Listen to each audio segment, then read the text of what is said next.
Hi friends and welcome back to my channel. Thank you for joining me for my November bullet journal setup. If you are new to my channel, welcome. I do videos about bullet journaling, stationery and art. If you are one of my subscribers, welcome back. It's lovely to see you again. If you do like the content you are seeing, do feel free to leave a like or a comment and maybe even hit that subscribe button as well. Okay, so today I'm setting up my November theme for my bullet journal. I normally try and do seasonal bullet journal setups. So, for instance, in October, I did kind of a spooky setup. But for this month, I decided to go for something completely different. I've always loved doing little doodles of birds and flowers, so I thought, why not combine the two and have a hummingbird theme? Now, as you can see, I have been sketching out my doodle of a hummingbird amidst some nice flowers. These flowers are actually fuchsias, which I am very aware do not flower in November, but I decided to have a bit of summer in my bullet journal at this cold and damp time of the year. Although the hummingbird does look quite complicated, it was actually really straightforward to doodle and it didn't take me very long at all. In fact, the most complicated part was getting the shape of the body right, and once I had that, the wings and the tail feathers and everything else was pretty straightforward. So if you did want to have a go at drawing hummingbirds, I really recommend thinking about the body shape first to make your life much more easy. I'm using two Fineliners for my outlines. The first is a 0.4 nib and the second is a 0.05 nib. I'm using the 0.05 nib just to get that little bit more detail in and adding in those feathers. For all the colour I'm using this month, it is all using my Crayola Supertips that you can see on the left there. I've gone for a really nice arrangement of blues and greens and some purples and pinks as well, which I think just looks really cheerful and admittedly quite summery, but I still think it looks quite nice. I love hummingbirds. I think they're an incredible species because actually hummingbirds are, I believe, the only species of birds that can fly backwards, which I thought was very, very cool. They also have the smallest eggs of any species of bird, as far as I'm aware, though do correct me if I'm wrong with those fun facts. So to add the feathers onto the hummingbird, I'm actually just putting in tiny little dots of colour using my Crayola Supertips. I'm trying to leave a little sort of speckle effect of white between the two so it doesn't look like the colours are sort of blurring into each other too much. I wanted a little bit of definition. This was definitely the most time-consuming part of the whole setup, but you could skip this and just colour them in blocks if you wanted to.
I've moved on to my quote page now. As you can see, I've gone for the quote, "Spread your wings, let your spirit soar," which I know is a bit on the nose for a hummingbird theme, but I thought it sort of fit it quite well, and it was a little bit punny too, as well as just being a really nice sentiment.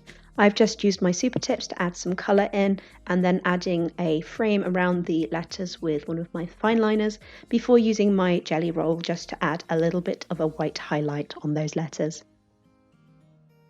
I also finished off the page with some of my favourite washi tape, which has some really beautiful feathers on.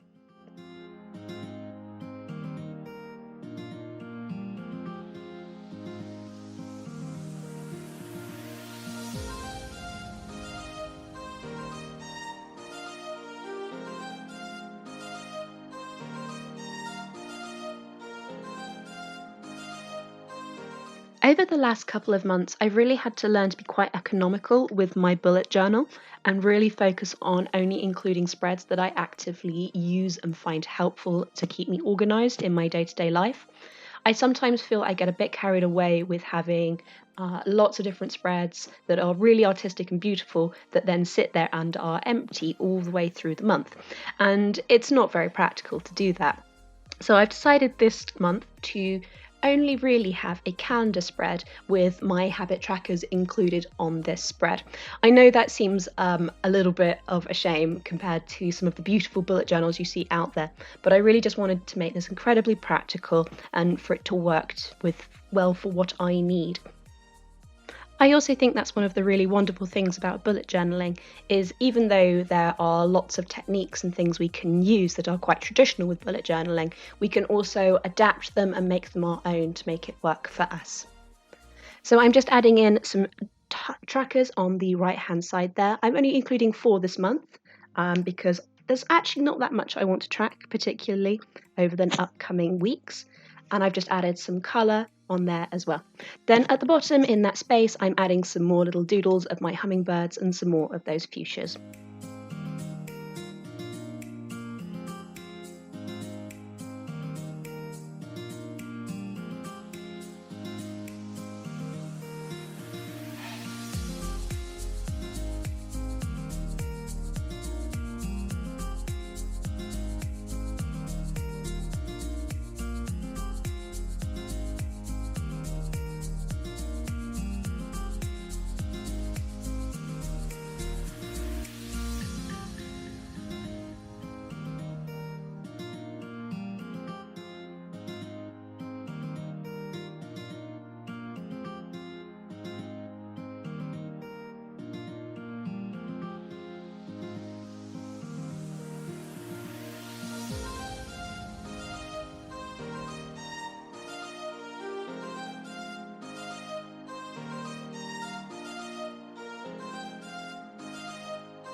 The last spread I'm going to set up today is my first couple of weeklies. I found because this notebook is B5, not A5, it's actually so much bigger than I'm used to. I'm not completely having to use a double spread per week because my life doesn't have that much stuff going on, I guess. So instead, I've been actually putting 2 weeks on a double spread instead. And this is my favorite layout. You might remember it from my last video where I also use this. I like to have a set of 7 boxes on the left there for any events and any meetings I might have, any social engagements, those kind of things. And then on the other part of the page, I have space for notes and tasks, and I can keep that pretty basic and just use that for jotting down anything I need to. I sometimes feel that I put a lot of effort into making my bullet journal look really nice, and then I don't really use it because I'm worried about messing it up. And it just struck me how silly that was when my bullet journal is there to help me stay organised, and so I don't have to try and hold everything in my memory that I need to do. So I've decided for the next couple of months, I'm really going to focus on actually just using it as practically as possible and not worrying if it looks a bit messy by the end of the month. I'd be really curious to see if anybody else feels the same, and if you sometimes struggle to use your bullet journal in a kind of slightly more messy way, do let me know in the comments down below. So there, I'm just finishing off my first little doodle on this page, and then I will move on to my second weekly.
And here is my final flip through. Thank you so much for watching this video all the way through to the end. You guys are absolutely amazing. If you do like this video, feel free to subscribe and check out some of my other bullet journaling things. Have a fantastic November. Bye!